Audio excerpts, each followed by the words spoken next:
Hi everyone, Bryan here again. I'm here again. I'm Meg. What? I said I'm here again. I'm Meg. I'm here again. We're both here We're again. both here again. And welcome back. Fancy that. And today I thought we'd dive a little bit deeper into our world here of marketing. Cool, and yeah. strategies and all kinds of things like that. Yeah, all right. So you ready to go? Bryan's a showrunner. I just show up with half a suit on. Don't tell them that. They don't have The to. secrets of running an on. Yeah, so the right off the bat, the first topic is, in your own words, marketing versus branding. I think a lot of people get that confused. Branding. Yeah, that's a very good question. You're like, wait. Oh shoot, wasn't prepared. we're gonna go all day. Well, just in your own, because there's no right or wrong answer. True, really. true. There's all these things that are come flood through my mind. I get really excited and I kind of get really anxious too because of all the stuff that goes down. So in my words, how I would define branding versus marketing. Marketing is the thing that you do every single day. And how you do that marketing is with that base of your brand. So I think the brand comes first for sure. And that will evolve as well. Like, for example, when we first started with Kevin Le Vu photography, like Kevin had designed something in Word document for his logo. Yeah. And it was basically a Zapfino font and then something else he designed, I think, in Paint or something like that. It's really basic and simple, but we actually ran with it for a very long time until we incorporated. And he's like, okay, I'm going to pay a designer to design. How long would you say did that go? From 2008 to 2012, I think, something like that.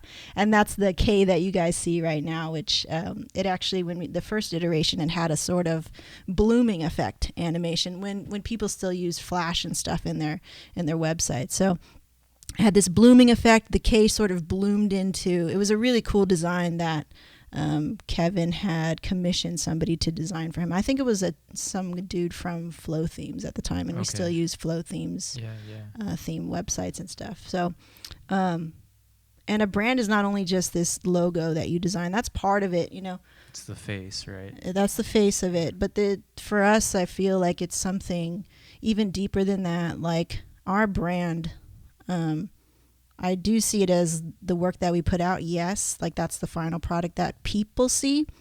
And then there's the brand that you hold like in your heart that kind of like brings you through all the hardship. Like my brand, or I would say Kevin's brand that he's sort of like imbued upon everyone, and I carry it pretty strongly now, even though it didn't start with me, was this incredible standard for excellence.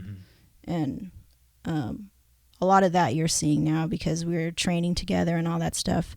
But a lot of it is just like extreme excellence and trying to do it the best way you can, and always trying to make something new. There was a common thing. There was a sort of saying that we had between us when it was just us and we just had each other.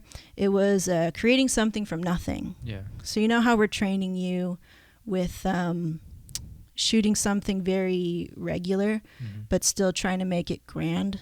So that was sort of something, because we started off shooting in people's houses, and maybe the house is not as grand or as elegant, but you have to make it grand. You have to make it elegant. And I think that's very much a part of like that's the exactly idea. What a brand. Yeah.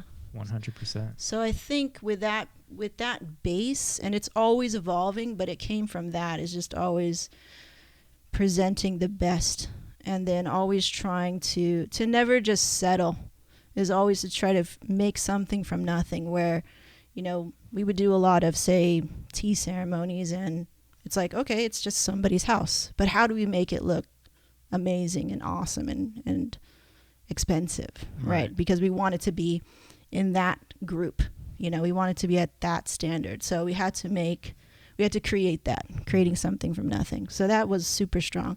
That's branding to me. And it's also the way that, like any touch point that you have with a client or anybody who's coming in contact with your brand or with your company, they have this sort of like a connecting, how do you say, like an energy in between all the touch points. There's going to be so many little touch points that you have, whether it be like a potential client, a client you lost, a client you gained, a client that you first had 10 years ago to a client right now. And that could be said with like our email correspondence. Yeah. We're super fast. That's a part of our brand because we're just always sitting here answering. Go. Yeah. And the moment you send something in, we're going to have the urgency or the want to send something back to you. That way, you know, like, hey, we're right here. Yeah. That's a part of our brand for sure. So I think if you talk to a client that was 10 years ago to one that's currently now, I would hope that the speed at which we communicate or the touch points that you have with us is super fast, faster than a lot of people out there who maybe don't have the luxury of time to sit at their computer all day or have a wife or a significant other to do that for you, you know, to like, because I remember like he would drop everything to answer an email. So that's definitely part of the brand. Yeah. So those are the things, I think, those foundational base things that carry the company through are what branding is. The obvious ones, of course, are the work, the logo, the people behind it. But I like how you went deeper than that, though, because it's like the whole mission statement, what you offer, like just completely diving into that. Right. Yeah, because that's what makes you guys who you are, you know, make you recognizable. Yeah. The smallest details, like how Steven would help with the dress. I've seen it before where some people won't do those kinds of things, you know. It all comes from the vision of that guy. Yeah, the guy downstairs. That guy downstairs. And it's something like I love it, that almost militaristic sort of approach, because it just gives you a place to. It's the standard, right? So when you deviate from it, you know where you stand. You could feel it too, right? When you start to tripping out of the lines. You're like, oh, gotta get back. Yeah, gotta get back. Yeah. It's something like sometimes, you know, shooting for the stars and everything it may seem daunting or overwhelming, but I think that's the way where if you always shoot for that, the stars and everything, falling short before those stars can make you actually just always land on something better. Right? So that's how it kind of feels. It's like, well, we want to feel like we're doing the best or the most, and it's a sort of like, his way of thinking is always a comparison sort of way, like, well, what is everybody else doing? He's always thinking about that. What's the market like out there? What's the market? What's their standard? What's the industry standard? And then how can we one up that? Yeah. And he definitely has his way of like thinking where he can strive and be better or fill in the gap or whatever. And then my way and sort of how I fit into this puzzle is to do just that, but even smaller, I guess more like in the cracks sort of level. Right. That's kind of how I see my role, is like, yes, he has a grand vision. He is our visionary. He is the founder. And there's all these little other moving pieces that are a part of the brand, like how much we educate the client, how much info that we put on the site and everything. That's kind of like my role to fill. Yeah, I see that. Because there's so many things that a business owner would have to do in order to stay relevant and survive how many years in the business. And it's nice to have people to support you and to help you do that. So that's what we've done here, or that's what we've tried to do. Yeah, for sure. Yeah, and just in my own experience being within the company, for those that don't know, I'm being trained as we speak to be Kevin's second shooter. So when we talk about my training, that's what we're talking about here, is the standard that I have to learn how to shoot and all these kinds of things. It's really cool. But being out there... And you're doing really well. I hope so. But I've seen people recognize the brand. So that's why I was kind of interested in talking about it. I've seen people say, hey, you guys... You know, I've seen you or heard about you, and you look on the website, and you guys have held this title for like, you're in the top 3 in the OC Yeah, that's cool. So yeah, so Thank you you. guys have this brand and people recognize it. So to me, I think that's the brand. You know, what people see, what people hear, Yeah. the word of mouth, Yeah. the work ethic, just like Right. you said. And then marketing is, you know, how you push that to the eyes, Marketing, right? yeah, yeah. Right. We've talked a lot about branding and everything like that. There's always these little fun things that you can do with branding, and there's Mhm. always the a rebranding that happens every couple of That's years. what I want to talk about too. That's Rebrand. fun too, but every day is marketing. It's Even in your sleep, just I think. even like there'll be times that I'll be like, ding, and I'll think about that thing that I wanted to go do or that content that I wanted to go create. And marketing isn't always this glamorous thing of like creating content. Like, yes, that's a part of what we do, but there's also the part where you're creating forms so Mhm. that a client can fill out certain things that you need to know so that you can consult them. That's also marketing, Oh yeah. in a weird sort of subset way. Mhm. What I've learned throughout the short amount of time that I've been in the marketing realm is that it's always changing. Nothing is permanent, and you must always be open to something new. Mhm. And if you are Flexible. not in that flex, or you're not in that sort of like that highway of information and things going on, it can be overwhelming. But I also believe that it's never too late to jump on board. That's I It's definitely want to talk about that too. it's like that the EAC, you know, like if you watch the Finding Nemo, this huge Yeah. like The current, right? yeah, East Australian current. It's like this super like fast highway, and you can just suck in and suck right out and everything. But there's like all this stuff going on in it. Yeah. That's kind of how I feel.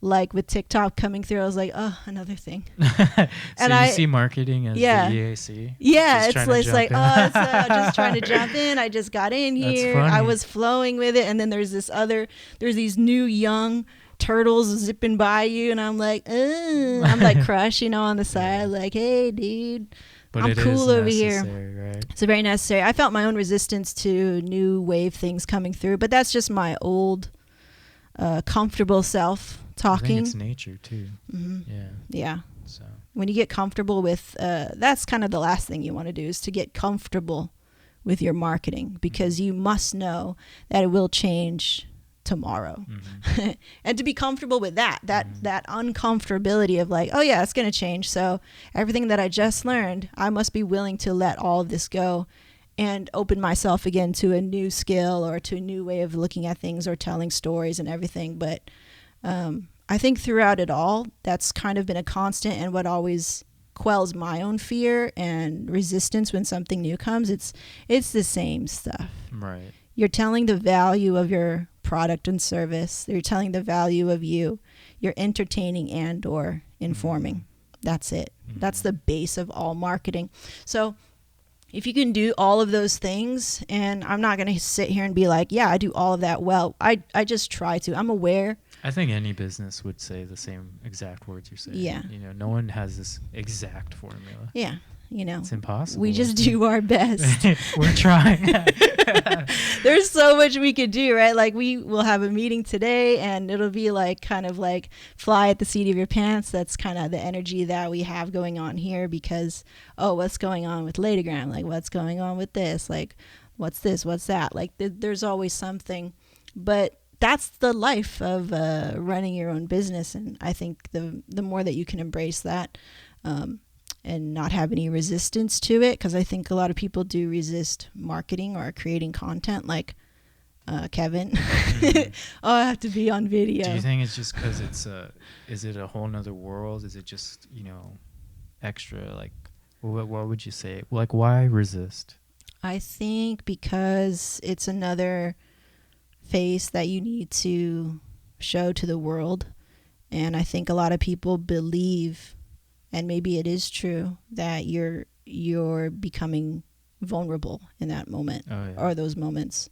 Like, I always felt that when I first started creating content back in 2012, my first video that people actually watched, and I got a lot of like attention. I deleted it now, but it was like Tim Ferriss unboxing of one of his first curated boxes before they started doing curated boxes. So I filmed that, and I filmed it so many times, and I had too much makeup on because I was like, oh gosh, I'm going to be on camera, but I really want to create this piece of content that would just be promoting a personal brand at the time. And I still had to, I don't know, like I had to get over the sound of my own voice. Oh yeah. How I look on camera, how I do this, like with my hand. Like I had to get over this. Like if I were to just do this right now, I'm okay with it now. But it took so many years to be okay with the me that was on camera or producing content.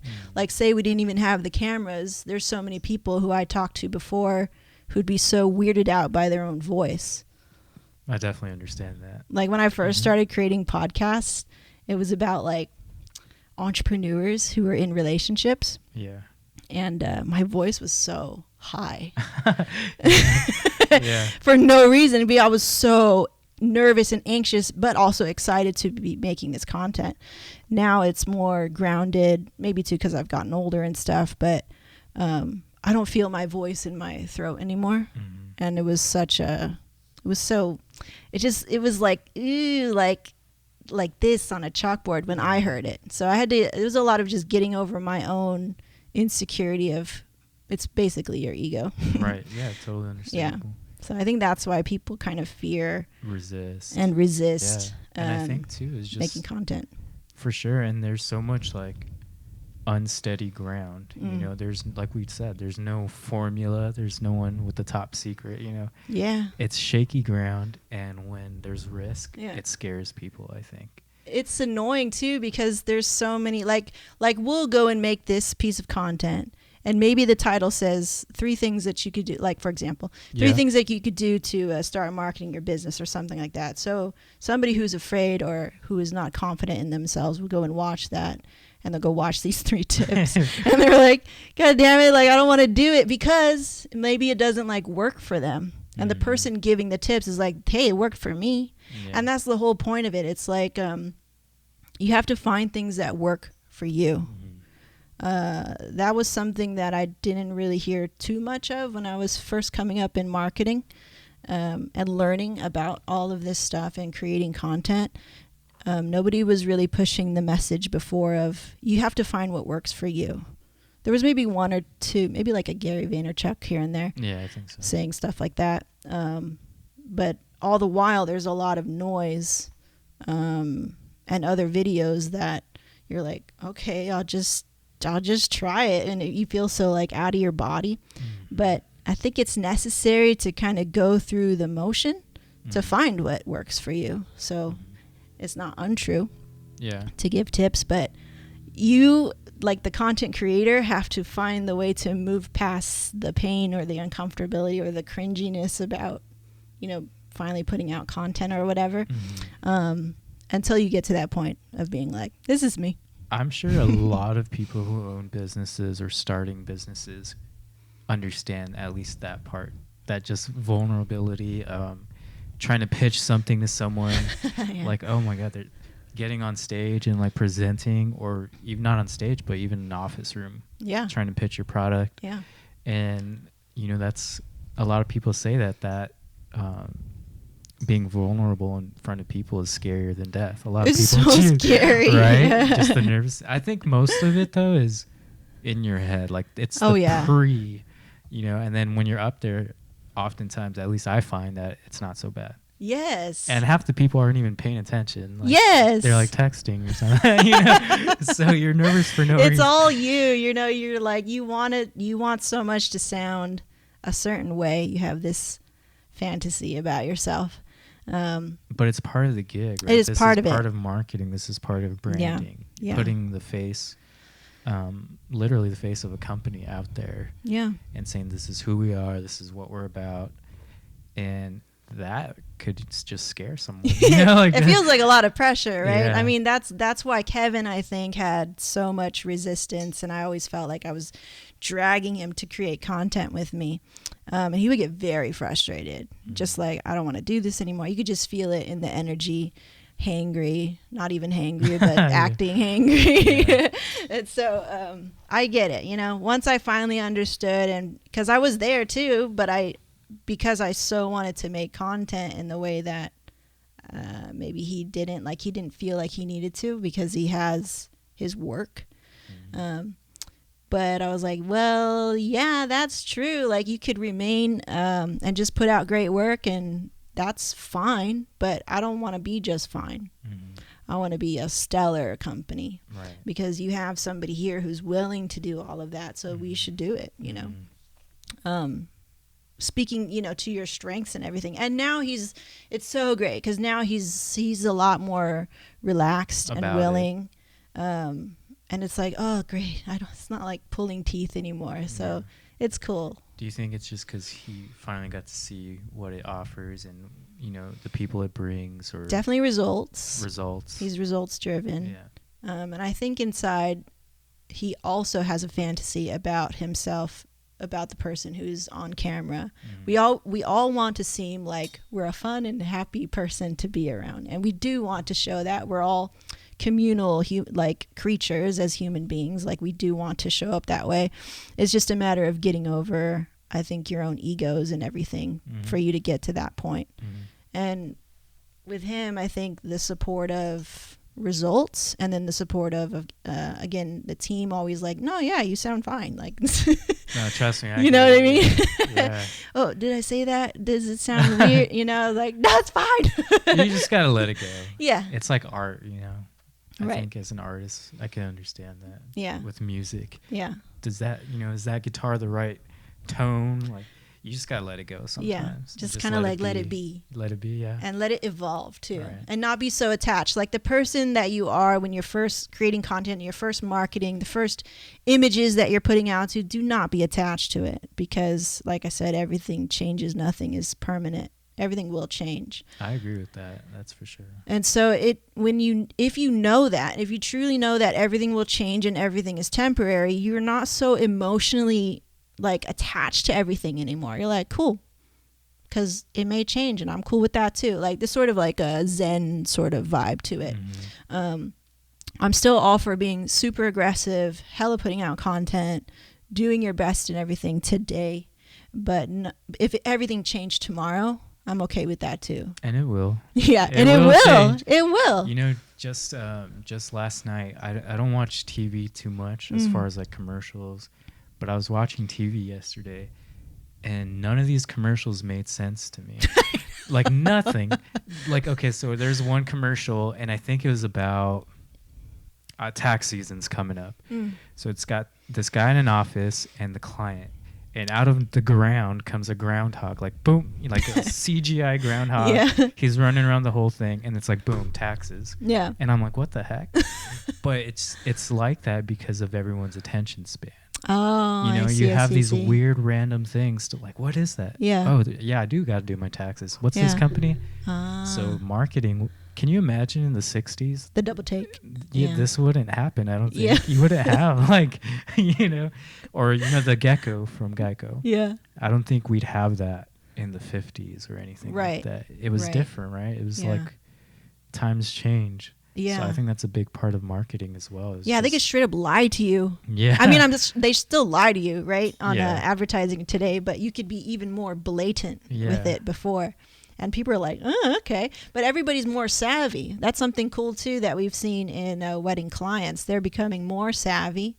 They're asking more questions. They are looking for that content that I put out there, because all these questions that they have about how to plan their wedding day. And it kind of goes, like you said, with the times, you know. Everybody's evolving, and you must evolve with them. If you can predict, that's even greater. But it kind of makes you feel a little bit, when you start living in the future too much, kind of makes You're also not present. Also not present, and appreciating what's going on right now and able to really dig into what's happening right now or what's working right now. That's a big one too. You know, Kevin is very futuristic, so it's a nice balance that I'm a lot more present, because he can steer the ship and be like, oh, there's a glacier over there. I wouldn't see that glacier until it's too late. So I'm like, oh shit, glacier, and then I get like freaking pummeled. And I'm like, dang, I survived. All right, let's move on. He's definitely more like, I see that glacier. on the horizon. On the horizon, or he can even just like imagine it. You know, that's how futuristic he can be. But it's great. Yeah, we have that teamwork, that team effort. So we have a balance. Yeah, and I see that all the time too. And I think that's why the company and the brand is so strong too. Thanks. Yeah. Because like you said, I mean, you could see it in other businesses where they may have been afraid to be vulnerable or just, expose themselves with content. But I feel like in a lot of ways you could only show off the work so much.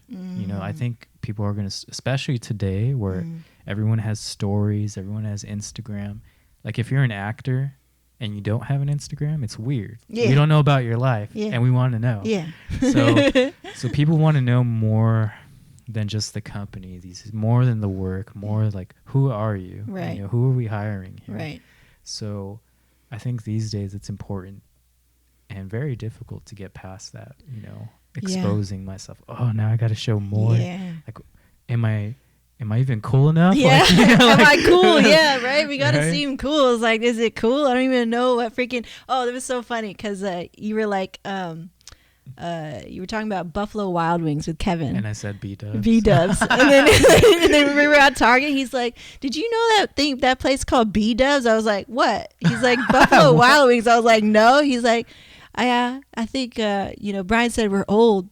Yeah, I straight up said, man, I think that's for old people. I was like, yeah, we got to learn. I feel that way. I mean, I'm still in my 20s here, but I feel like the technology is so fast, dude. And I was just listening to this yesterday on another podcast that our laws can't keep up with technology. Yeah. And this is a sidetrack, but it's so true that technology is moving so fast that we can't. It's really hard to predict.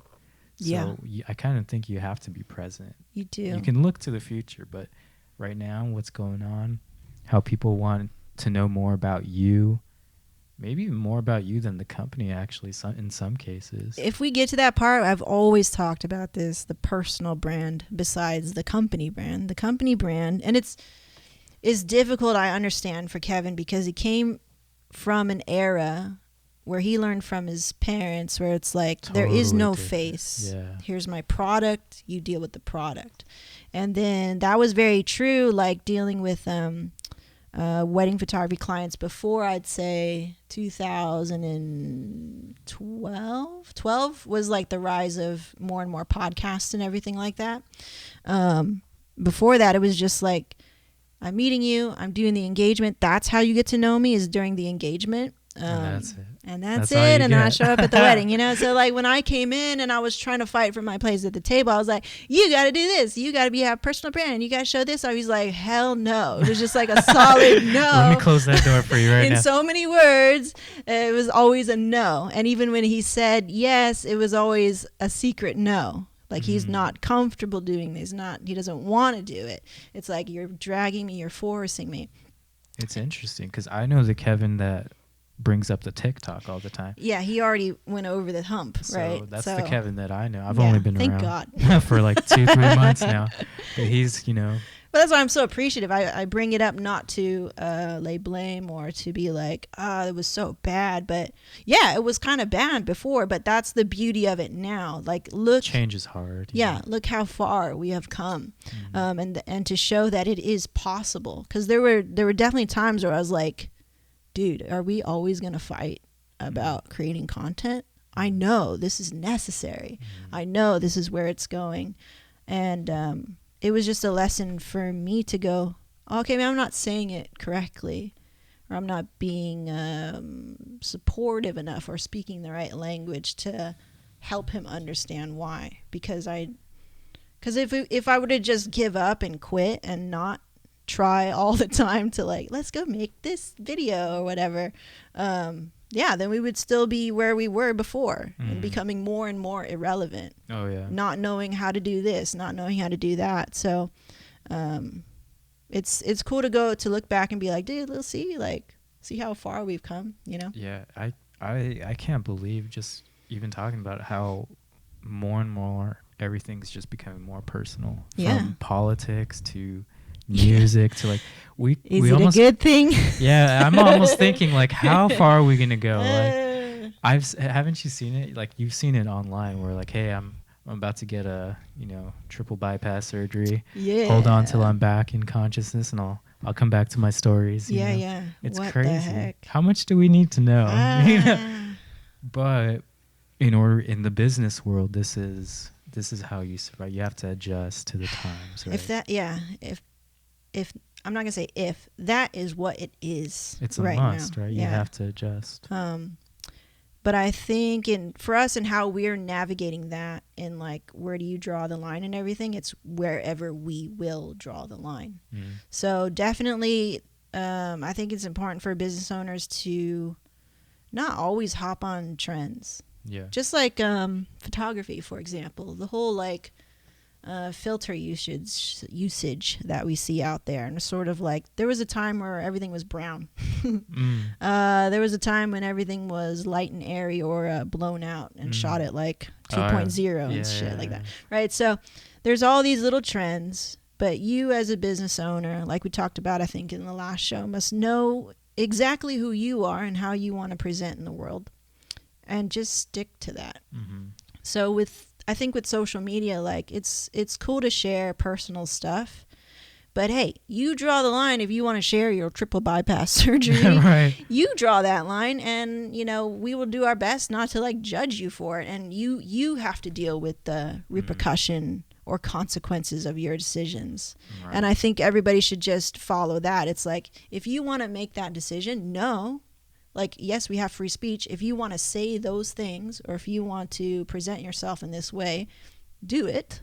By all means, do you. But understand there's consequences to that. Right. So, and I think that's what a lot of people are kind of lacking right now in the climate, how like there's so much of this touchy stuff where it's like, if I say this will happen, or if I say this will happen, and everybody's judging each other so harshly for like silly words. People just need to chill out, like let people make, I think so too, the decisions that they're gonna make. They run their life, so cool, let them run their lives. And then if you don't want to support them, then just don't support them. You don't have to bring all this hate and extra stuff. You don't need to do all this extra stuff. Just don't support them. I think so too. Like if I don't like the way this person said something and they sell soap, well, maybe I'll buy other soap or something. Maybe I'll buy other soap. Dude. That's it, right? It's that easy. Ding. You don't have to write like a novel. Right. Like, can you believe Can you believe this soap? It's like, fool, there's hella soap everywhere, whatever. Go make your own soap if you feel so strongly. Yeah. But the same thing could be said with like Star Wars, big, very clear example. It's like when I started to fall into that of like, man, that's not what Star Wars is supposed to be. And however true that statement may be in the last couple of films, it's like, well, I just won't see it.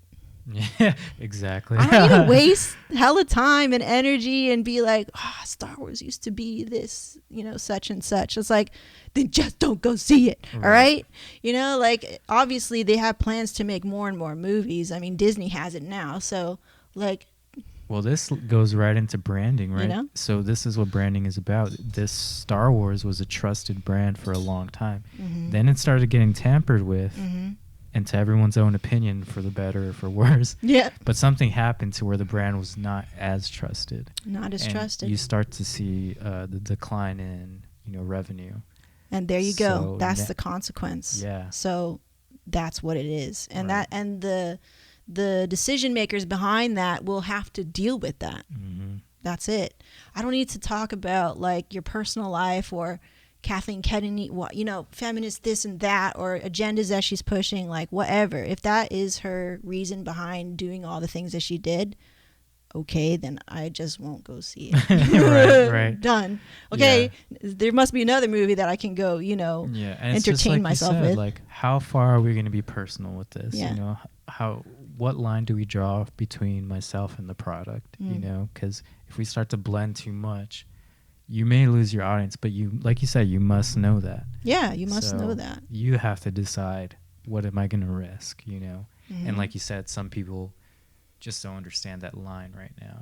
Yeah, you know, like if you want to cross certain lines or you want to flip your brand or whatever, then that is on you to deal with the benefit or con of that. You know, who knows? It could be like, yeah, you needed an overhaul. And sometimes this publicity stuff is like even better for you. Like, what are they talking about? Let me check this out. Yeah. I'll go see for myself, you know. And yeah, to me, it's like the point is, as long as you are still in the game and you're alive and well, you're not dead, basically, then you have you always have the opportunity to come back to a place of your making. You know, it's up to you. Instead of just quitting and being like, oh, well, that's an option too. I mean, that's your prerogative too if you want to just quit. Who am I to judge it? Yeah, and I think too, what it comes down to is the product. You know, how good is the product? Can we overlook, you know, the blending of your personality to just continue to buy the product? You know, are you a silly man outside of the world or outside in the real world, but hey, you sell a good like mop. I'm down for that. Like, yeah, you know, you say some outlandish things on Twitter, but hey man, he makes a great mop. Like, it cleans my floor so well. This mop is so good. Yeah, I totally agree. I consider myself to be one of those people like, hey, you know, if the product is good, I don't care, man. Like, you know, just say, because that's what it comes down to. And that's your choice, right? I think if I were to be like, oh, I don't agree with that, but it's like, who cares? You know, if you like the product and you're cool with the maybe crazy Twitter feed or whatever, then fine. Like, I over here on the other side who maybe don't agree with the Twitter feed, I don't need to be all up in your business. I'll just be like, how come I will not buy it. Can't see past that though? Like, there's like a wall. I think it's the tribalism thing that people talk about. This like, you need to be on my team. You need to be in my tribe because I believe this. And it's so primal in all of us. Like, some people need it more than others, for sure. Like, I often say I don't like anything that's popular because I'm actually looking for something that's unique. Yeah. Or that nobody knows about. I don't really like popular stuff. Bar from all the Star Wars and everything. So do you have a wall up sometimes automatically? For sure. And you have to like roll down the window. Yeah, I have to become more open. Yeah. Well, I'm purist most of the time. I'm like, if you don't fulfill all this stuff, I'm not even going to look at you most of the time. So I'm actually learning to be more open and being more flexible. As a consumer? As a consumer, yeah. And like in general. And also as and a person. in life. Well, that's why I was able to enjoy Star Wars. Yeah. Because finally I was like, well, yes, you know, I'm with you. I'm with all the people who were frustrated with Star Wars. And I'm just using this as an example, but how tribal and how primal you can become as a person. And I was like, man, I'm not feeling this. Oh, and they're just talking, you know, mad crap about it. And then with the third one, I was like, you know what? I'm not going to say anything. I'm not going to look at any reviews. I just want to go finish up this story because I want to put a bow on it. And I just want to enjoy, you know, I want to escape my job, and I want to do what normal Americans do, which is escape and go to the movies and be entertained. And then lo and behold, I like really enjoyed it. I was like over the moon about it. I thought it was hilarious. I agree. You know, I was actually in a different mindset. I was like, the ship is sinking. let me spoil the movie just so like I don't want any like weird stuff. Did you spoil it before you saw it? I saw everything before I saw it. I left some room to be surprised, but I wanted to know what's what because I was so hurt. I'm not gonna lie. You know, I don't care. I feel you. I was so hurt from The Last Jedi. I'm gonna throw that out there. Hey, you know, it is what it is. I've been there, man. I've been there. But you know, I said, you know what? Let me see what's what, and I'm gonna go in there. And I'm going to watch it like this is Star Wars, you know? Yeah. And to my surprise, I had a great time. I had a fantastic time. Yeah. And there's many reasons because of that. But it's just that wall as a consumer, you know? Whatever, you know, personal things the director or the CEO wants to throw in there, I'm all for it. You know, this is their art. Let it be. I'm going to try this product. And I actually liked it. So if there was more to this one, at this point, I would buy more. Yeah, yeah. So, but they're unfortunately They're just no. they're gonna redo it again. Just They're when gonna you do like a 10. it, they They're take gonna it do away. a 10, aren't they? No, Ray. Allegedly. Oh, There's no allegedly. more Ray. Yeah. Spoilers here. Yeah. You know, with the yellow lightsaber, I was like, whoa, yeah. Oh, really? Yeah. Jesus. Hey, I liked Ray. She was awesome. Yeah. Of course, you know, no character is perfect. Mm. Luke isn't perfect. You know, he had flaws in the beginning, but she was awesome. Well, they wrote in some crazy flaws for him. Yeah, Let's not go down. That's there. another podcast. That's another podcast. You could write a whole podcast based off Star Wars. Yeah, you could. You could. But as a consumer, what it comes down to is, you know, mixing the personal, mixing your feelings and all that. Mm-hmm. As a consumer, still trusting that product. Yeah. And actually enjoying it. You know, that's a barrier that we often come up against. Not often, but it's there for sure. Is when some potential client is burned by some other photographer, and then they come into the consult and they have all these walls up, and I'm trying to. Well, I don't try to sell anybody on anything. I'm like... Just being real. I'd be very real, yeah. I'm like, if you cannot see the value of our product up until now, then you're not for us, because you have incredible walls that you've put there yourself, and you're not really open to changing them just because you're hurt. That's your detriment, and it's going to be a pain to work with that client anyway. So if they have all these walls up and they're trying to micromanage and control you, and they don't trust you as an artist, that's a big issue. And I see that big old parallel. So that's why I felt a lot more compassion for the movie makers of, say, Star Wars, or something where I had begin to lose trust in something like Final Fantasy. I start to lose trust in Final Fantasy as a brand. I'm like, Meg is a gamer, by the way. Yeah, I'm a gamer. And I've lost trust in the Final Fantasy brand. However, now that I kind of like relate it back to the little lessons that we learn in photography, as artists, we do want to be trusted, and we do want to be able to try certain things and then still continue to give it a shot. Like we hate being stuck. Mm-hmm. So that's probably why people in brands, they start to feel sort of like, I've done this so many times. And this is all relation to marketing here, because as an artist, as a director of Star Wars, as whatever, you want to create something new and hopefully not have backlash, right? Like hopefully you don't, not, you know, yeah. And it's scary because people see you as a brand. You know, this happened to Coke. Remember when they tried New Coke? Yeah, I think I was like 5 when that happened. I liked it. It was something with a sugar, right? Right. Different kind of sugar formula. Kind of sugar, and yeah. they're like, hey, this is a new generation, new formula, and everyone I couldn't tell. hated it. Really? I liked it. Hey, Coke. I don't know. I remember. I knew I liked Coke and not Pepsi for some reason. Pepsi is strong. It just hurts your throat. I guess, yeah. But they tried something, it failed, and they went back to the original formula. Yeah. And that's an obstacle, I think, as a business owner. I think you should still have the freedom to do it because Right. it's yours. Because it's yours, and they have like vanilla Coke. Yeah, they do try to push. I think it's nice and responsible for a company to go, hey, we still have the original. Okay, but I want to try this. Like, right. For an artist to feel stifled is death, basically, because that means they're bored.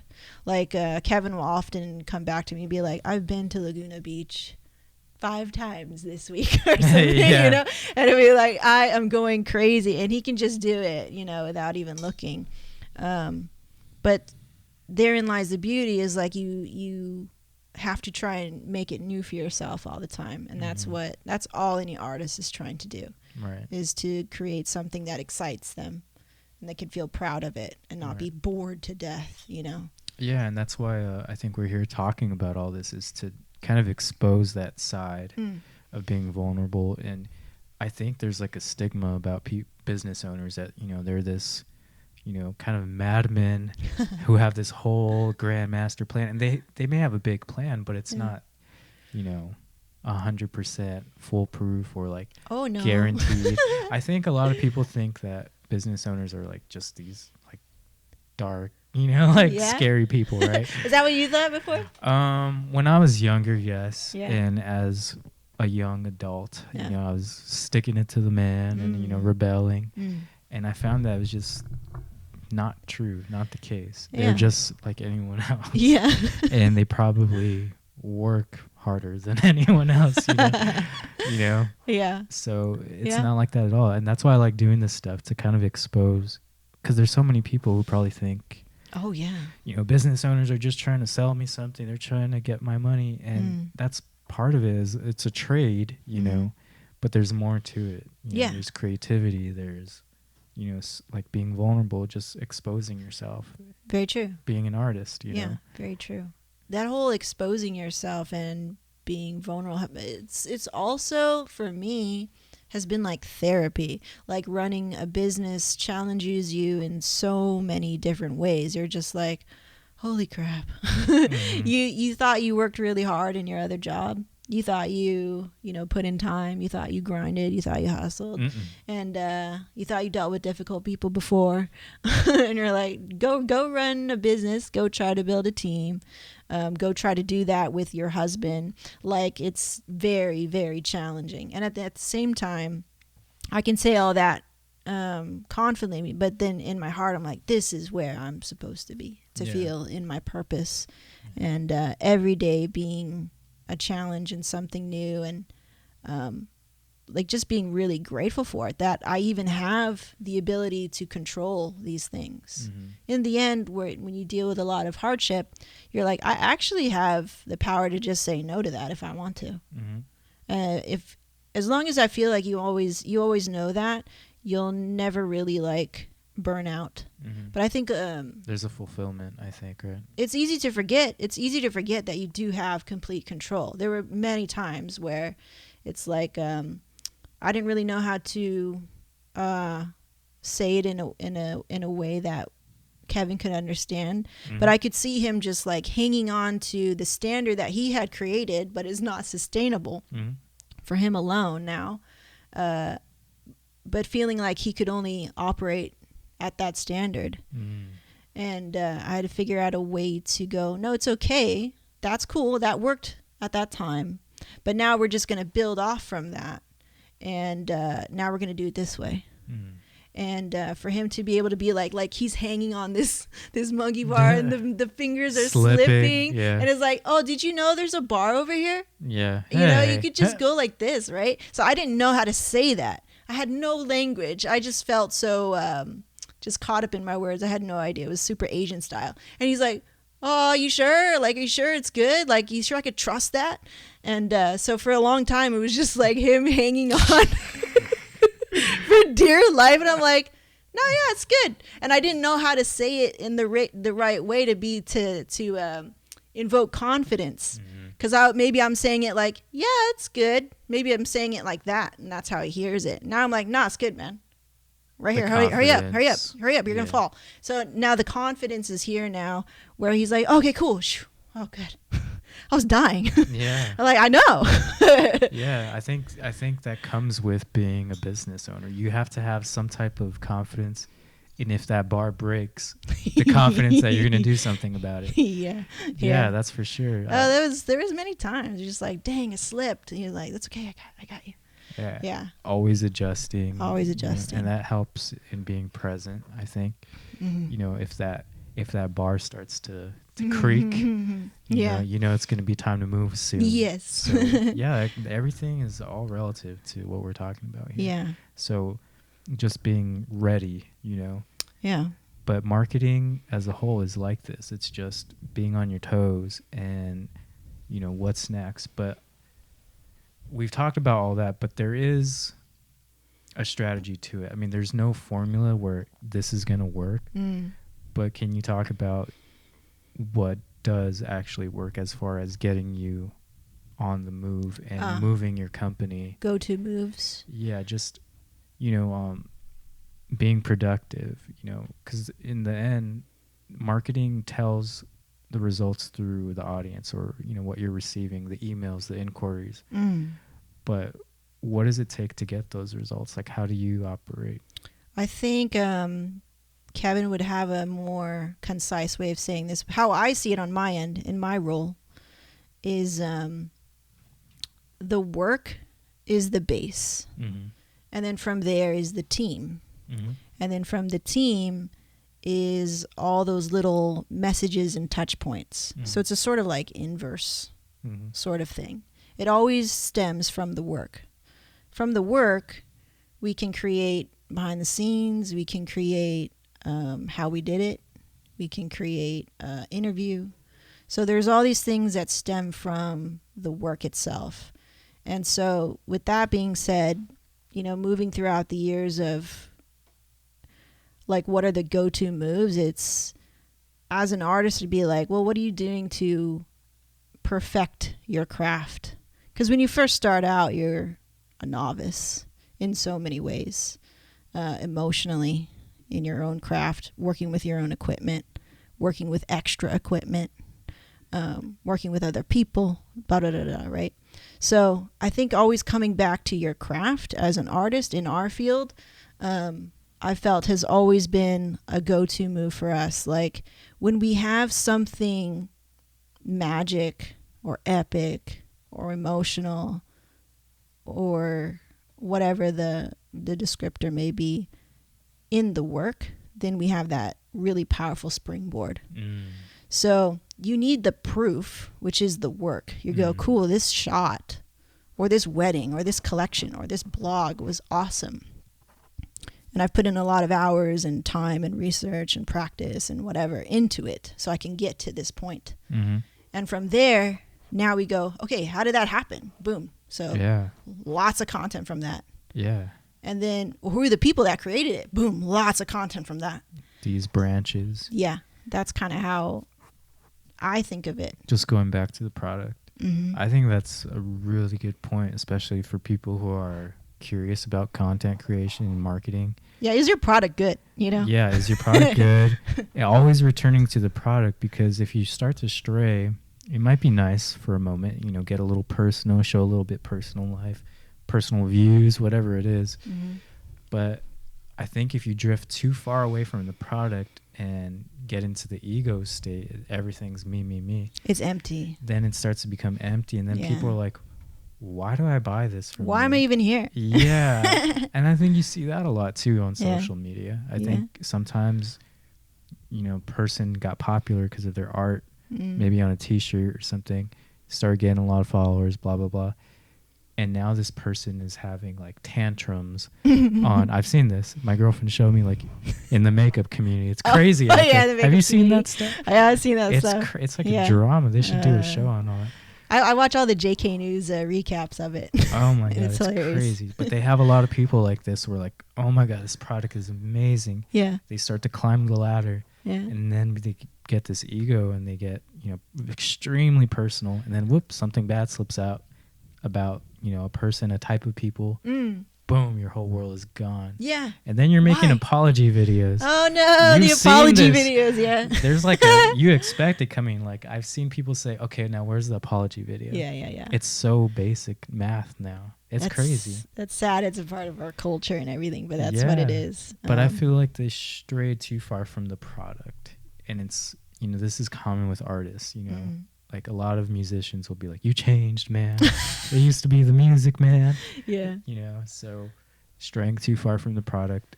I think in those cases, because I understand why they get to that point. I think it's a cry for attention and help in a bad way and in a good way.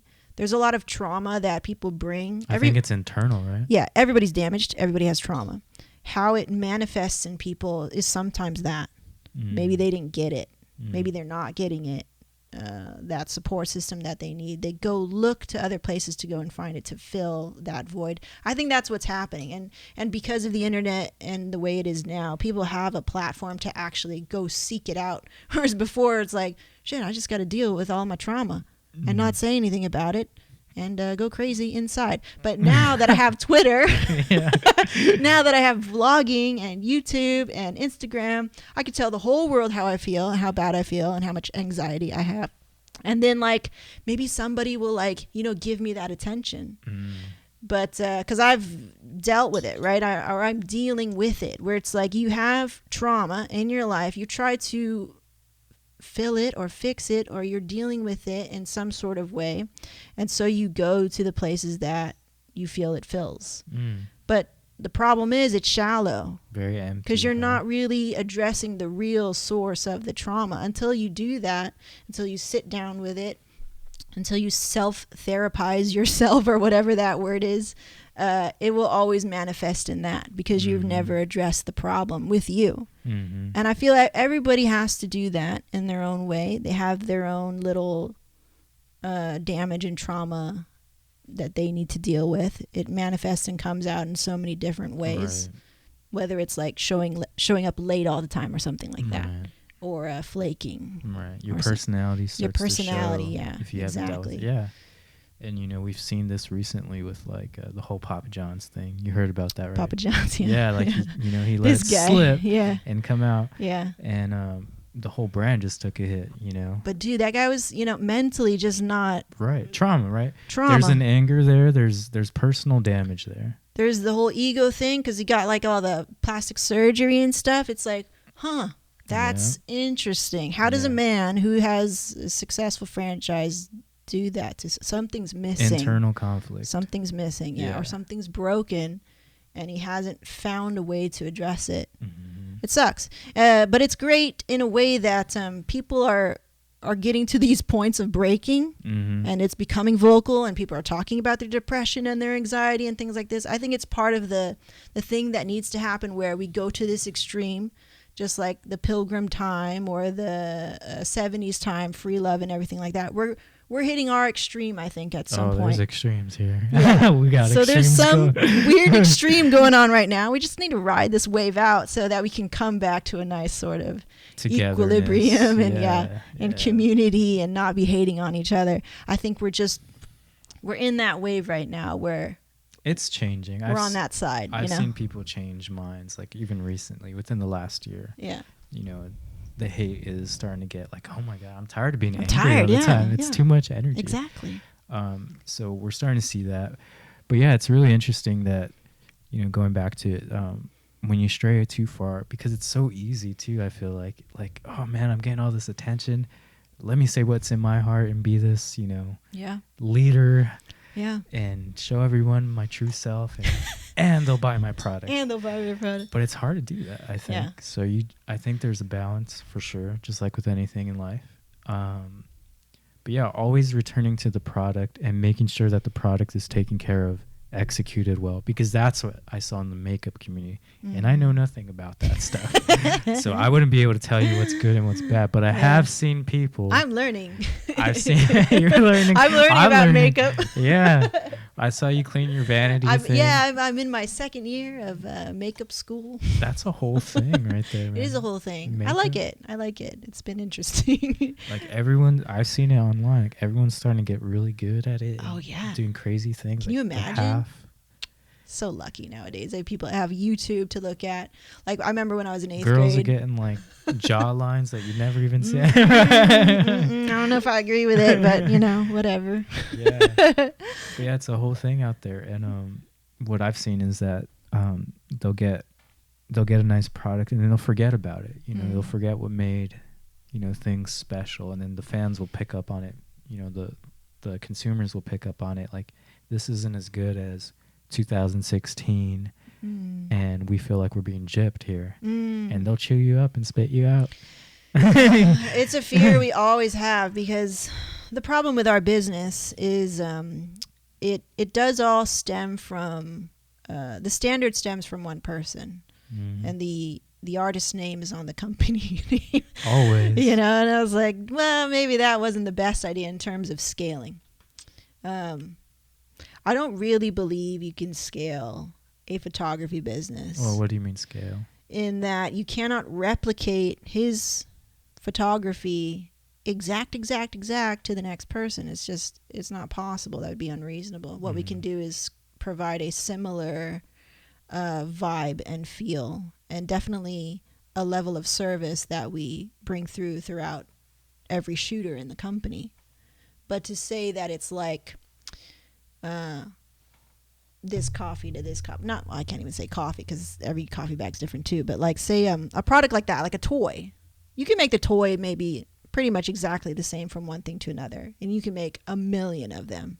But you can't make a million of this type of wedding photographer and the work that he'll produce on this given day.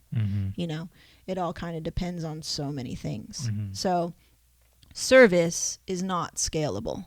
Yeah, I agree with that. It's not scalable. What we're doing is our best to sort of create a company, a standard at which we follow, and we move from a place of theory whenever we photograph. Every shot, like we train, right, is based upon theory, and it has a purpose. We're not just shooting willy-nilly and then giving you a bunch of images throughout the day. Every shot should make sense to the story. Yeah, I think a lot of big companies like Target would agree 100% with what you just said.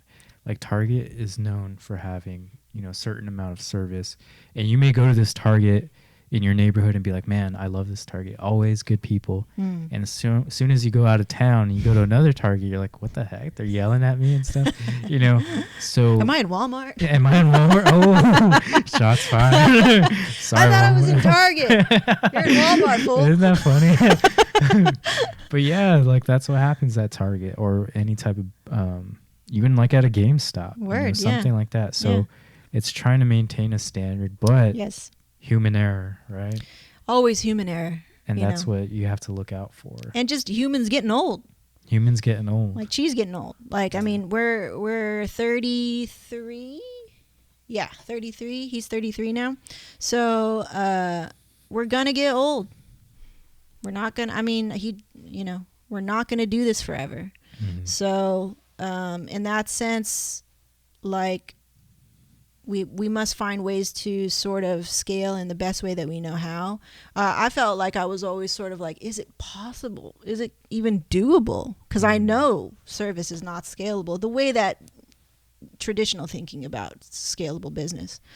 But I think it can be done if we do it the way that we know how, which is what we're trying to execute right now. So we're finding our way.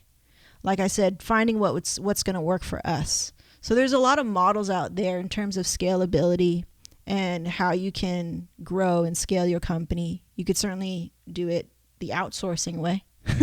That doesn't fly with us. Or we can do it this way, which is very slow. Internal. It's a very slow hiring process. It's a very slow, like, you become part of the family sort of vibe. And you do not shoot until you're a part of the family, that sort of thing. So, and that's going to take a lot of time. It reminds me of a model similar to like what you see like with, you know, like an In-N-Out or like a Five Guys. It's internal, right? They don't really follow the trends of, you know, well, now they got veggie burgers selling. Now they got like black cheeseburgers. They don't do that, right? They have this standard, and they hire people like-minded who are willing to follow this type of formula, right? Instead of, you know, well, I heard, you know, they do it like this. Yeah, like, I don't give a crap. We ought to put. I don't even think they put bacon in their stuff, do they? Well, who? In-N-Out? No. I don't know. Only the grilled onions. No, they don't put any bacon. They don't do bacon. They don't do like jalapenos in their burgers that I know of. No. This kind of like fancy secret menu stuff. Well, that's a whole nother thing. I think you'll like Animal that. Fries. Yeah. Shout out to that. I think I heard of it. No, I heard it somewhere on like the secret menu of In-N-Out. They put like chopped chilies or something. Chopped chilies, I know. Chopped chilies, I've tried but that before. not jalapenos. But not jalapenos. I see. Not things that are like, you know, the triple baconator type of stuff, trendy things like that. I wouldn't know. Since I'm a purist, I order a cheeseburger with grilled onions and fries. Like, you want to taste like what is your... Every time. Yeah. I haven't ordered anything other than that. Have you tried the animal fries? I have, but I never order it. It's always like, oh, you ordered, can I try some? Yeah, secondhand animal fries. You're a purist. I'm a purist, yeah. Jeez, you're like streamlined purist. Yeah, That's like crazy. when I find the one thing I like, I don't need to look at the rest of the menu. I'm just like, give me exactly what I want. Here. Yeah. That's cool. That's it. That's interesting. So that's kind of I didn't know that until I started looking at all the patterns. I like, oh, I think I'm a purist. That's who I am. Yeah. So, and like I was saying, that this model you guys are going for, it may take, you know, more time, but I see it being something like in and out, or the branding is like, you know what you're getting, you know what to expect, Yeah. you're not going to get some like weird off thing. Yeah.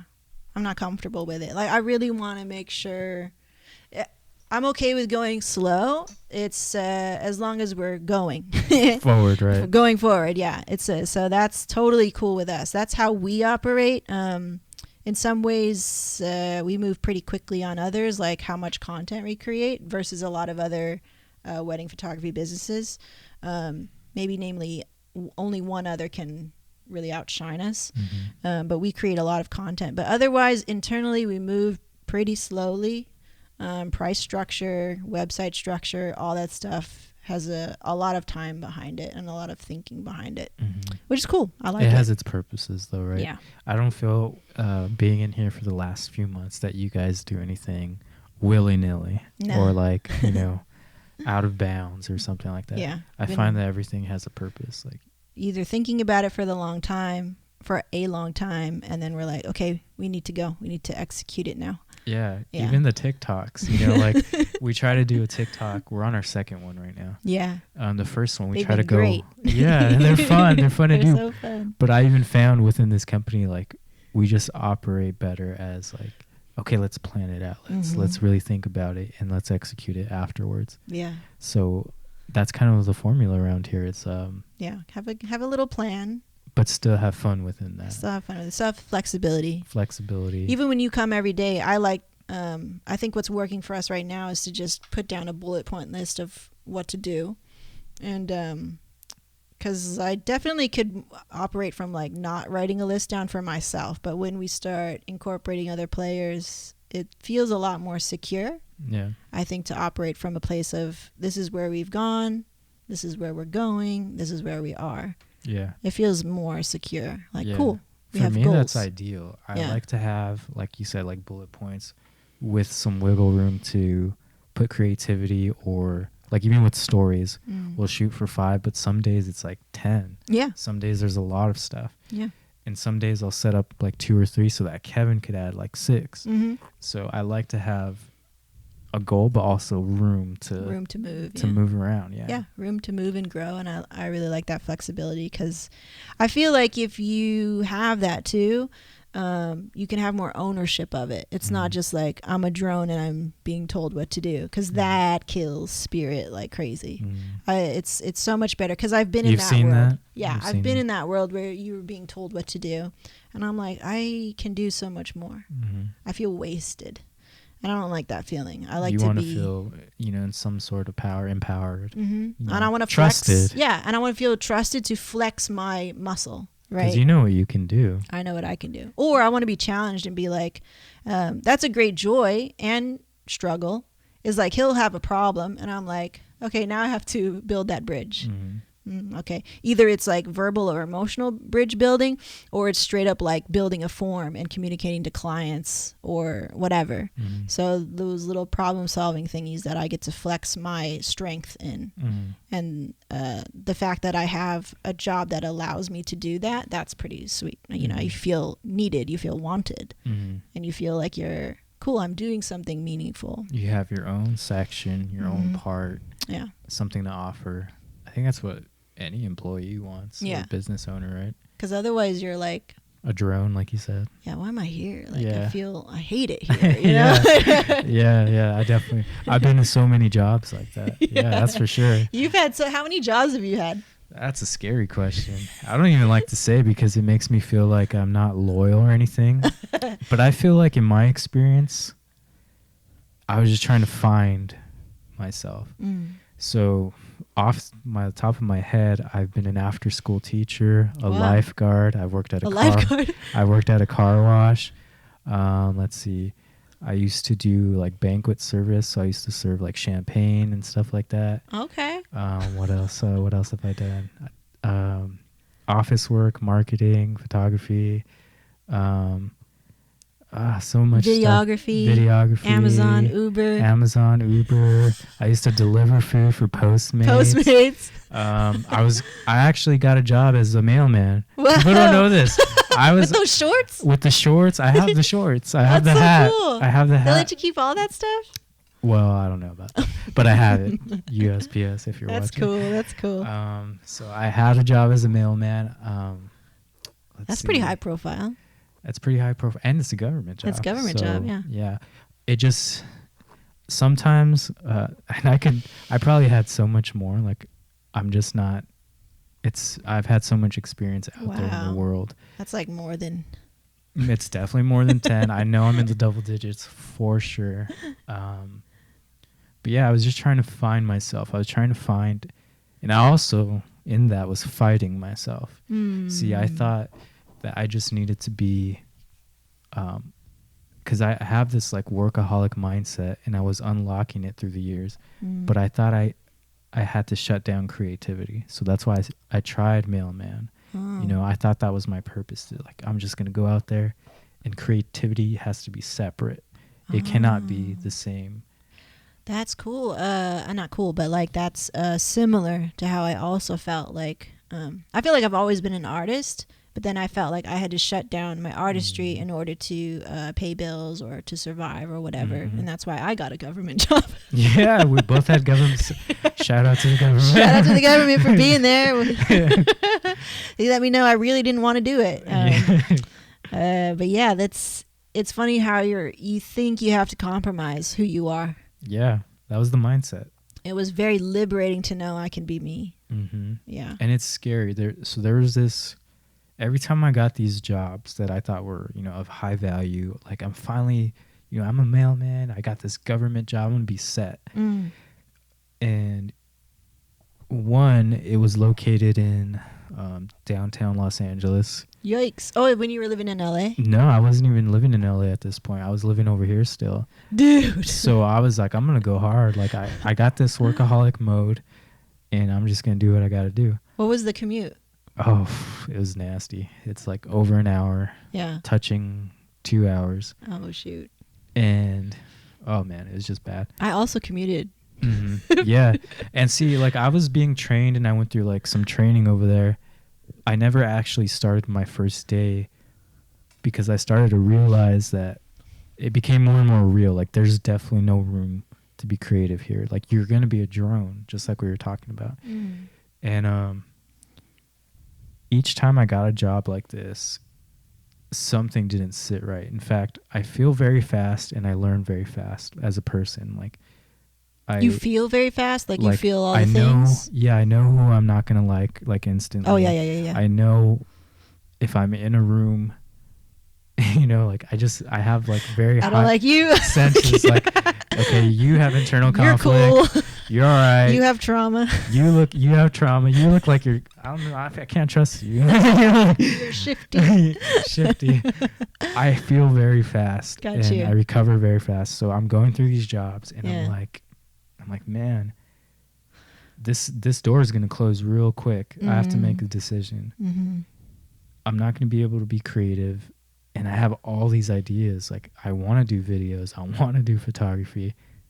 Am I going to have time to do this job, this government job, go to school, and find creativity and value in life? Or am I going to, like, you know, close that coffin right now? Yeah. So the last one I did this was Amazon, and I was a drone. Nothing wrong with Amazon. They treat you pretty well. Yeah.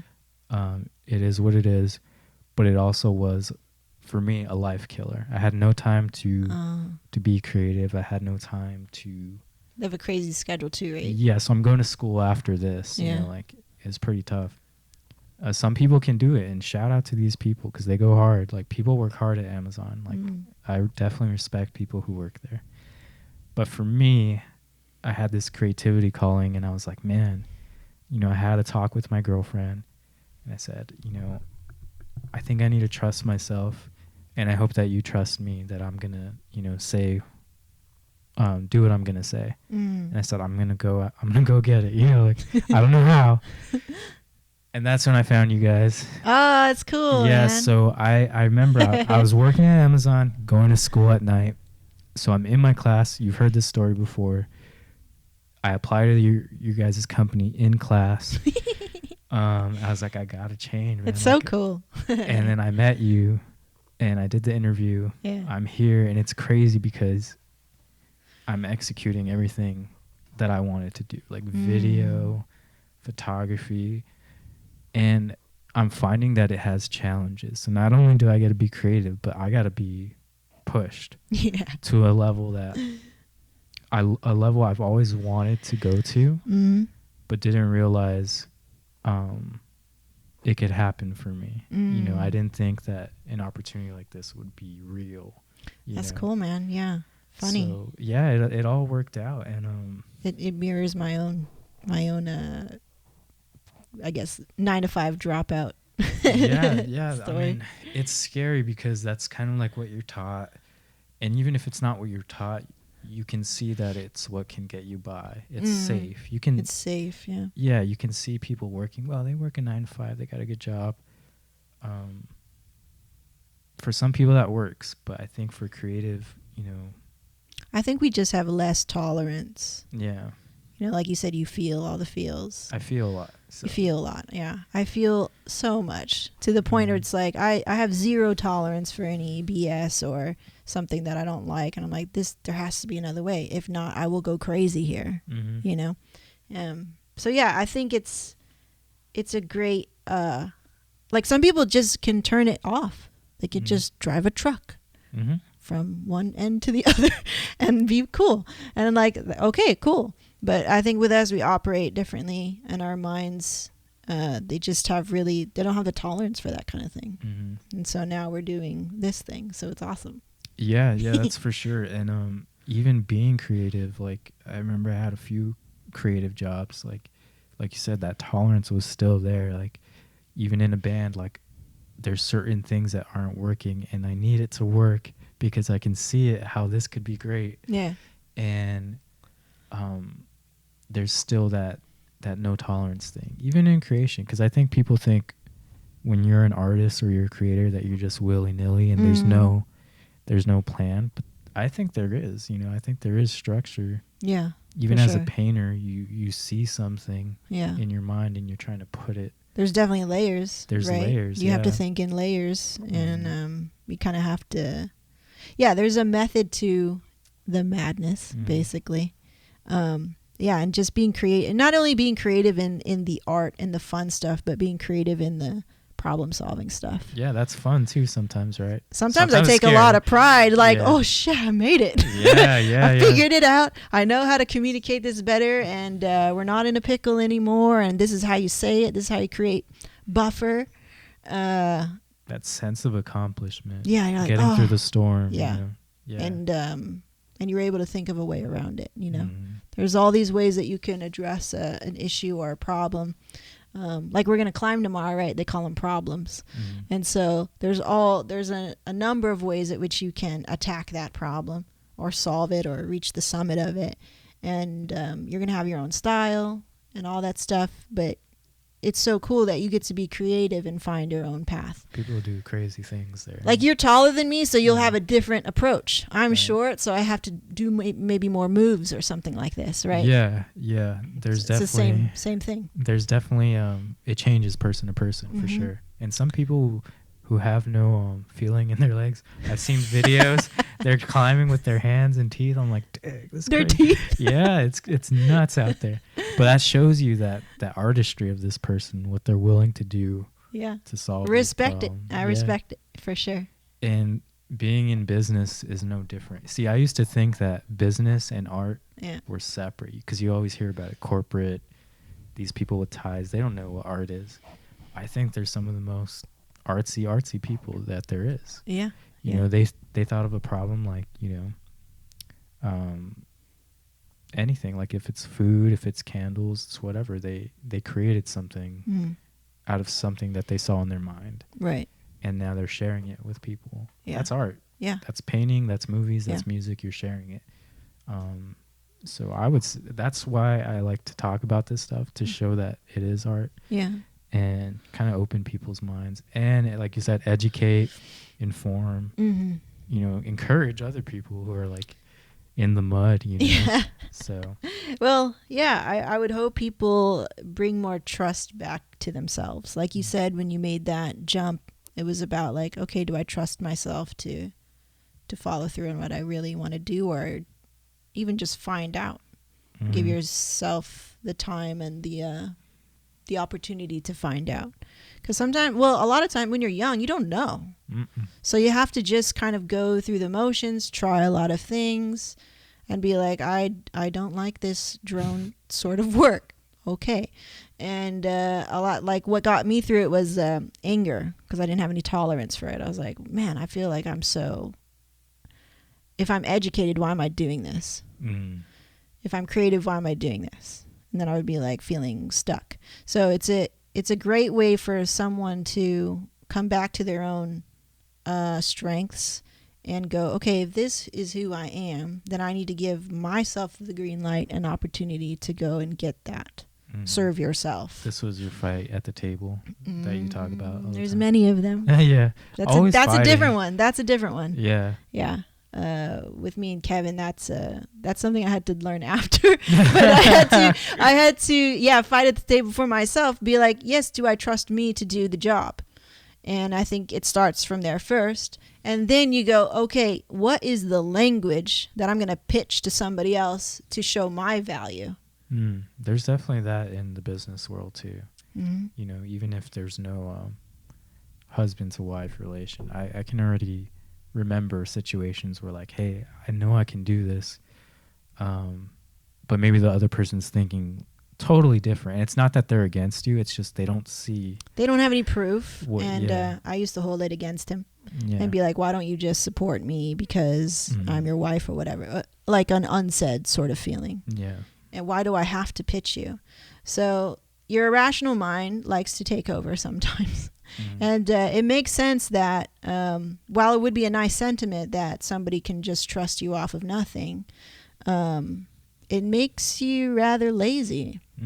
So it kind of forced me in a way that, when I was feeling quote unquote like unsupported, like, why don't you support me? It was actually my test. It was a lesson I needed to learn that, hey, if you want to be at the table and you want to be equal and you want to make decisions, then you need to show that you can make them. So I just needed to show that I could be trusted. So it was a great lesson for me during that time to fight for my place at the table, meaning that it's like, well, I haven't learned the language at which my partner can understand. Maybe I've said it in a way that I can understand, because in your head everything makes sense. But if you say it out loud, it's like, why? Why do I need to go on camera? Because what? So like if you don't have the language to back it up, they won't see what you're saying. They can't see it. So in order, like, I had a vision in terms of marketing, in terms of the personal brand of the company, in terms of all the other things that I do now, but I didn't know how to verbalize it yet. So I had to take the time and learn and research and read books and whatever that I needed to do to learn the language. And then I did. Just fighting for it. Yeah. I feel like I do that. I try to do that every day. Like, I gotta show my bosses that I want to be here and that I can be here. Every day is like a fight. And even though I passed my probation, it's just in me. Like, I just want of course, yeah. If you didn't have this quality about you, you wouldn't be here. You wouldn't be at this point. You wouldn't be sitting here today. So that's something that I look for, because that's something in, I think, in both of us, that's what it takes. It takes that sort of like, I need to get it. This sort of like thing that's like aching and kind of picking at you. Like, hey, hello. Yeah, because I can remember a time where I would definitely have quit a long time ago. You told me that before. I was not the same character I am today, for sure. Like, my car was always dirty, never got an oil change, never washed the car for like over a year. And it showed, like you said, always being late. I was that person, being late, just not who I thought I could be. And then looking back, I'm like, man, I wasted so much time. Just like, so I never want to go back to that at all. And I just like, I like and respect people like you guys, like, thanks, who bud. just hustle and just like, even though you guys are at this level, that if what you guys have is what I got one day, I'd be like, okay, I'm good. Like you talked about that one time. Yeah, Like, I'm good here. Yeah. But the fact that you guys want to keep growing and climbing, I'm like, dang, that's so cool. Like they're just like me, but like turned up to 11. You know? It's a balance. The whole like wanting certain things. Like the house is Kevin and I were talking about this. The house that we have right now, it's definitely not our dream house, and it's not where we want to end. That's what he's telling me. I'm living the life. I think I'm very grateful to be here. But he's always like more. But getting back to what I was saying is like when people see this house and they're looking from the outside, they get kind of like, ooh, like a fantasy kind of enters their mind. Oh yeah. And so, yes, it's nice, but it's a distraction. It's a great goal to have. But the real work, and I think something to fantasize even more about, is the work that you're creating now. Mm-hmm. The thing, whatever you're doing now, whether it's learning this or the process. Yes. Fantasize about that, about mastering, making this room, how cluttered it is and whatever, look grand and beautiful. Mm-hmm. Being able to fantasize about that. Because if you can do that there and not be distracted by the pretty thing, which I know that this place can be distracting with all of our stuff. It really is just stuff. Yeah. And without the discipline and the eye, and for us to fantasize and be excited about the daily work, I think that's more important. That's my advice to you. Yeah, for sure. And you know, it's funny because the other night I was talking to my girlfriend Amanda about this, and I was like, because I think she thinks it's a little bit silly sometimes when people say, oh, I can't wait to fail. I can't wait to mess up. Because I tell her, like, when I came home Saturday from my first shoot, I asked Kevin, okay, when's the next wedding? Like, I got to get back in there. I know what I messed up on. And I told her I'm at this point where I can't wait to discover what I'm not good at. Because I remember the first day, it was like a mock training that you trained me. I was like, whoa. Like, over there at the thing? Yeah, I was like, man, I have so much to learn. And there was this split moment where I was like, I should just quit because this is too much, or like, this is a lot. But I said, whoa, you know, after today, I'm only going to get better if I apply. Yeah, if you apply. If I apply everything. And so fast forward to even just a couple of weeks now, just the theory, just in the work that we saw today, the work that we saw today, just keep climbing and just even your demeanor is different. Your energy is different presenting it. Yeah. I still get scared, but I think that's just natural. It's healthy. It's a healthy fear. Good. But yeah, just enjoying the process of it. Like, for sure. Like, I'm super stoked to be here. Like, super stoked to learn the ways. Yeah. And, this is the way. It's with everything, because what people don't see is even waking up before work and coming to work out with Kevin, because that's a whole nother mindset to see Kevin in. I know, bravo. I heard that 7:30 was too early for you. Oh, it's because it's another thing. Like, in my relationship at home, she works late nights, so I try to see her and stay up and grow all that relationship and still be responsible here. For sure. You just gotta be a trooper sometimes. That's what it is, man. Yeah, there's a lot of that, of paying your dues and learning the discipline of what it takes and all that stuff. Like, even going to college, when I was in it, I was like, I hate this. Oh yeah. I hate it. But like, there were so many things that that you learn, the sort of discipline of going to do something that you hate and finishing it. And maybe even, getting an A in that class, even though you hated it. Yeah. There's discipline in that. There's something that you learned in there. You learn to do some certain patterns and show up, at least. Yeah. Even though you hated it, Yeah, that's for sure. Or even if it's physically harming. Like, I wake up and I even when you have dead legs. I'm pretty sure Kevin's trying to kill me. He's testing you. He's testing me. He likes to test people. And hey, I'm here for it, because it's actually hard. You have to physically push your body to do things that you have never heard of. No one's ever shown anything. But the reason why I like to do it is just to see the mindset of this character who I admire Mm. and see how hard they work outside of work. It's cool, yeah. And this guy is crazy. this guy's a beast. Dude, I went to hot yoga the other day, right, with Kwa. And like, I was so challenged. I was like, I knew it was going to be hard because it's hot and I've never done that before. And I get hot just like doing it one downward dog. So I was like, imagine doing whatever she's going to make us do, which is probably going to be super hardcore because it's going to be an hour. But then imagine doing it in like 95-degree heat, plus your own heat that you're generating, right? So you're hella hot. And there were so many moments where I was like, am I going to quit? Am I going to walk out right now? And it was just like hella challenged me. I was like, dude, am I going to walk out right now? And I just felt so like I haven't been pushed like that in a long time. Yeah, because you're used to your boss. Because I'm the boss, right? So it's like, well, I could just walk out. Like nobody can really tell me what to do anymore. Like I do come from that time where I used to do martial arts. It was very militaristic and all that stuff. And like if you walked out, you got hit. And so I was like, I was like by the instructor. Was there a guard or something? No, there's an instructor. It was like, it's super Asian style. He walks around with a wooden bamboo stick, a sword, those kendo swords, and then he'll hit you if you're off. If your form's off like this, whatever. Right. So that's where I come from. I have a long history with that. So I'm like, oh my God, I haven't been here in like a really long time. Yeah. And then I was like, no, I can't. No, I can't. I can't. But in the back of my mind, I was like, are you going to walk out? Yeah. Are you going to quit right now? Yeah. I remember those questions just yesterday. Yesterday. I was up 7:30 in the morning yesterday with Kevin, and he's showing me this workout. Yeah. Super challenging.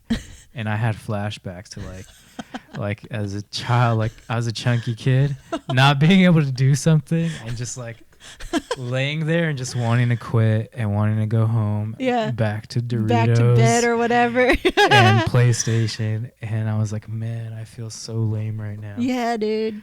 But that's the thing. That's growth. You know, this is where you learn. Like, this is where you can go one or two ways.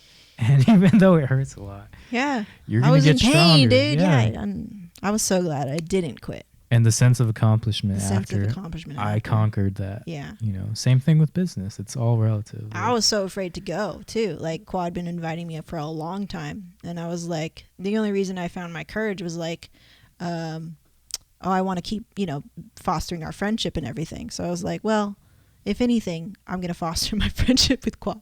So I'm so glad that I didn't quit. Mm-hmm. And then when we were done, now I'm like, now it's something new again where I'm like, ooh, cool. Something to, like you said, challenge me or where I could fail. I think in my mind I was failing because I was like thinking, am I going to quit? Am I going to walk out right now? And there's something I think damaging to when you quit so much, you don't even trust yourself. You don't trust yourself. Therefore, your confidence is out the window. Right. And you're going to fall into some type of maybe even depression. Because I remember those days too, like just being this person who quit a lot and you don't trust yourself. Like, how could you, Very true. You're like, you're tested all the time and you keep failing.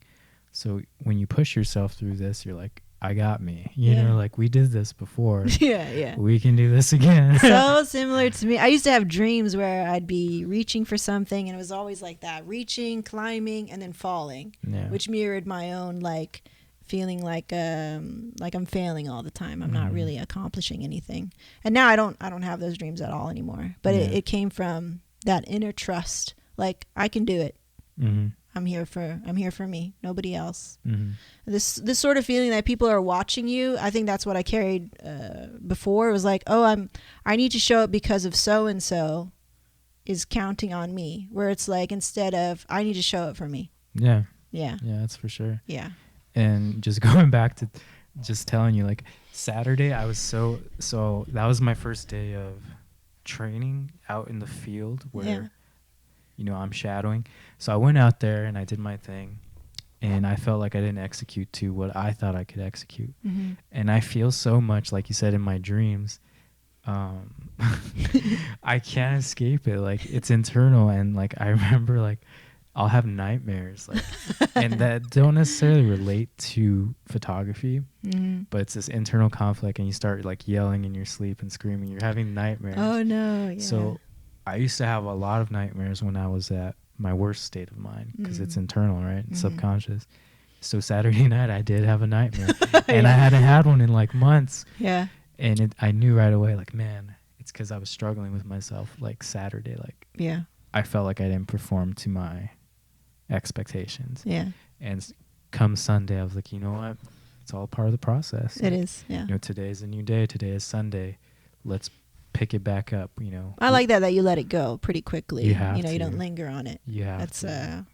not too many people can do that. Yeah, some of the best people, some of the best athletes do this. You know, like Kobe. They just they shake it off. Yeah, Kobe says, I don't care if I'm missing, 20 shots in a row. I'm going to make that 21st one. That's Kobe. You know? Kobe was like my Superman back then. So like Black Mamba, shout out. Yeah. And when I used to play Xbox, my name tag was like Young Kobe. So yeah, just that same idea. Just like, you know what? Next I one. do call you B. Yeah, for sure. Kobe. Kobe and Kobe Bryant. So yeah. yeah, so that was he's awesome. But just that mentality. For sure. Let it go, and today's a new one. Yeah. Recalibrate. Shake it off. Shake it off. Yeah. And just be real. Okay, what can we really do here?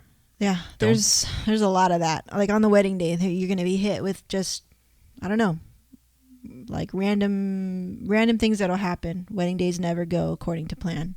Sometimes in the best way, and then sometimes in a really, really crappy way. Yeah. So to be able to be professional and still pull through and do your art, do your shot list as a professional, and still show up, whether you got 10 minutes or an hour. Yeah, and I say this because it's business. This is business, right? Like you may pitch a product to a meeting and you'll find that you didn't get it across, and now you're mad at yourself, and you go through this motion.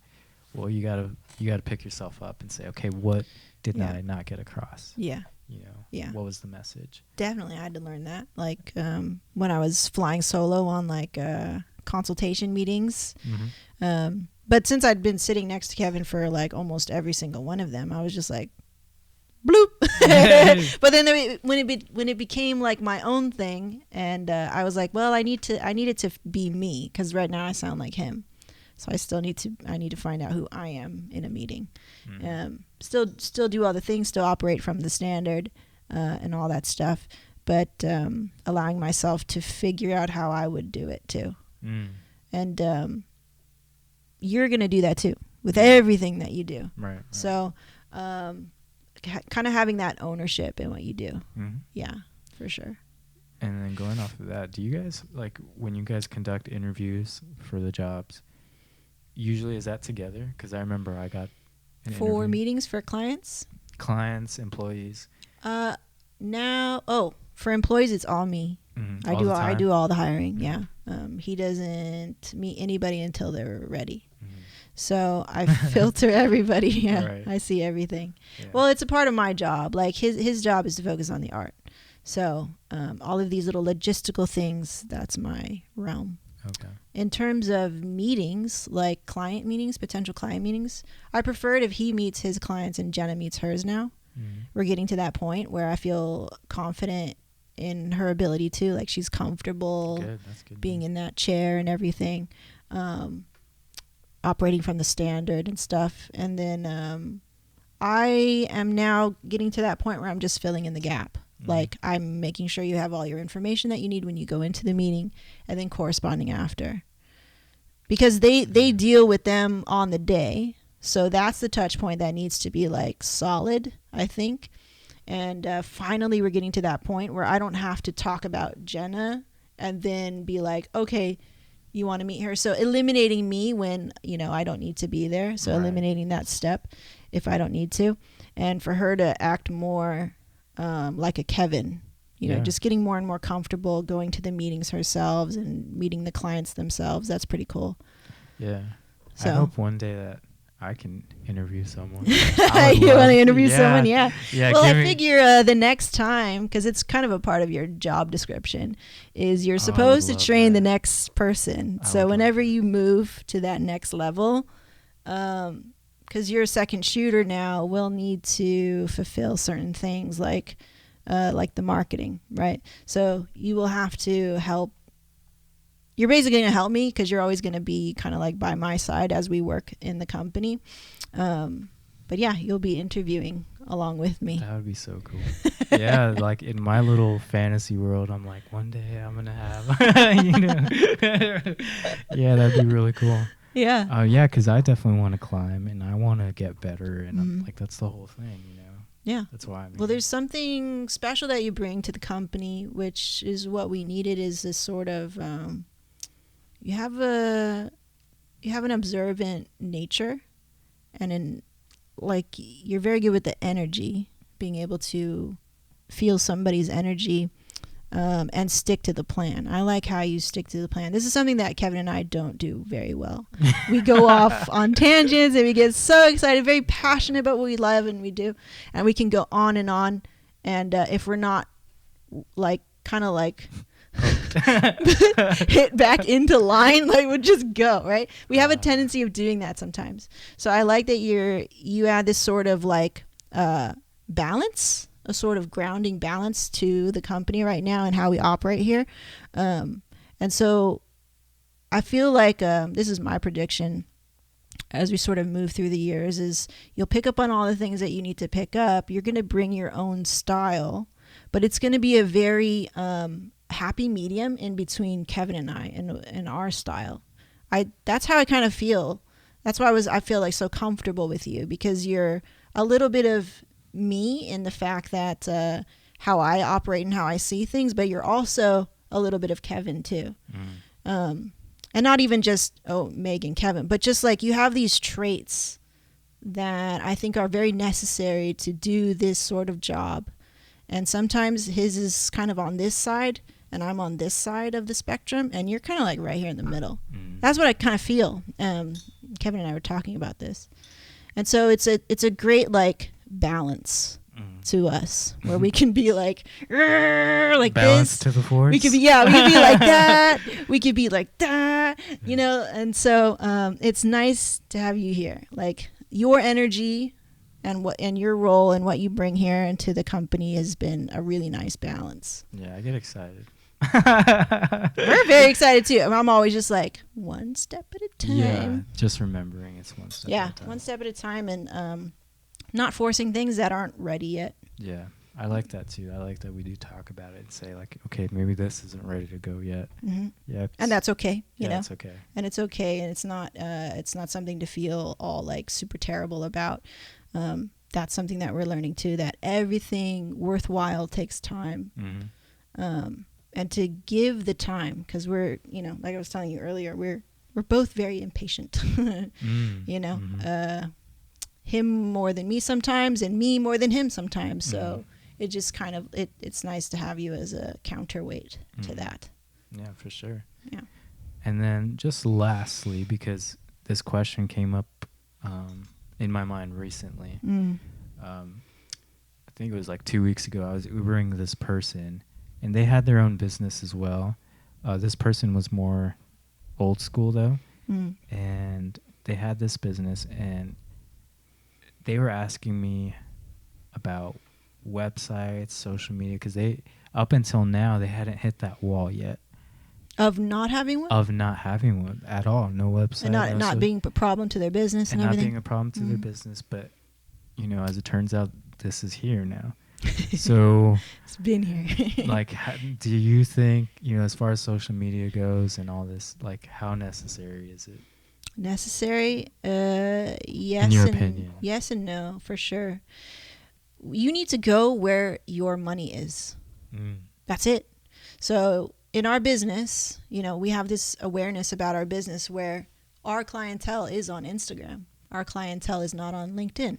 Well, maybe they are, but not the majority of them. So we don't market there. Maybe some of them are, and I always hear about this LinkedIn coming up and all this stuff. And I was like, well, for now, our audience is not there. Our money is not there. Our money is in Instagram. It's in Yelp. And thirdly, it's in Google. And we think these next youngins who are coming through, getting married, they're on TikTok. So that's why we go there. So all the while, we're not being too distracted. We know it's a necessary thing for us and for our company, for our brand and our presence where we choose to show up. But if it was all gone, like, we still have our work, we still have our website. So the website, how I see it, is a home online. That's your house, home like base. That's your home base. Yeah.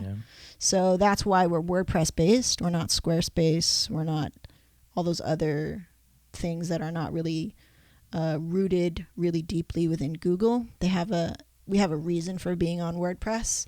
It has a lot of juice, a lot of backlinks, a lot of I don't know all the terms, but it has a lot of power and a lot of good standing in the search engine. So that's our house. We've built it from the ground up for the last 11, maybe 12 years it's been there. So that's necessary for us. I think it's important for every business to find out where their money is and then go there and just hammer that. Find out how to create that content there. Like Instagram obviously is your pictures and your stories. And then now they have IGTV, which we kind of get traction on when we put our highlights out and stuff like that. It's just another piece. Another branch. We don't choose one thing and then hammer it all. Like, we try to address all the things in the platform because they're already there. So we have our feed, which we're strategic about. We have our stories, which is less strategic, but still necessary because everybody's on stories. And then we have IGTV, which is when somebody's maybe in the mood for something a little bit longer, then cool, we have that there too. And just to be as long as the platform is there, to seem full. To be, not an empty shell. It so offers, that's something too. Like, we just started TikTok, right? And we have like 2 videos. So our goal is to make that feel full, but with great content that's, meaningful and funny and all this stuff. So that's how necessary I see in our perspective in the wedding industry. Basically following, where your money leads you. Yeah, where's your money? And then go there. Okay. Yeah, because they were asking me these questions, and I told them my opinion, and that this is kind of the situation these days, but her business was quite unique in that she does like countertops or something like that. Oh, okay. Something unique like that. Yeah. So it would be a little bit different on Instagram, right? No one's really scrolling at granite tops, I don't think. I don't know. I don't know. It's up to her. It's up to her. Right? That's the hard work where you have to find out where your audience is. Who can afford your countertop? What kind of countertop is it? Like with Kevin and I, we got obsessed with our countertop for a minute because we're like, oh, we're at that point where we can buy something nice. And then we ended up just getting whatever. But but we got obsessed for a minute. We were like, oh, we're going to get this cool, like 1 slab countertop, like waterfall, freaking thing, whatever, like all this stuff. So where is your audience? And, where do you fall? Are you just like a regular KB home countertop, or are you a custom home countertop? So I would start there. And then go, okay, so if this is the bracket that they are in, what are the social media platforms that they play on? Maybe it's Facebook groups. Yeah, that's what I told them too. It could be on Facebook. But you got to go look for it. Right, and that's work. Are you afraid to do that work? That's the boring work, man. If I were to say that, like Kevin loves that stuff, the research. I don't like doing that. Find somebody who likes doing that and just pay them like a day rate. Kevin will do it. He's only motivated by his own company. Yeah, for sure. I mean, we talked about a lot of stuff today. That was good. Kind of following your money, staying true with the product, where is the line where you put personal and business? Because we're in touchy times right now. AKA Star Wars. Star Wars. We love Star Wars, by the way. I have many Star Wars things here. It's just, sometimes it hurts. Yes, it does. I know. But and we'll be back. Let it go, man. Let it go. Exactly. You just got to let it go. Yeah. Release and you'll be one with the Force. One with the Force, yeah. You need the balance. But good stuff as always. Thank you, Bryan.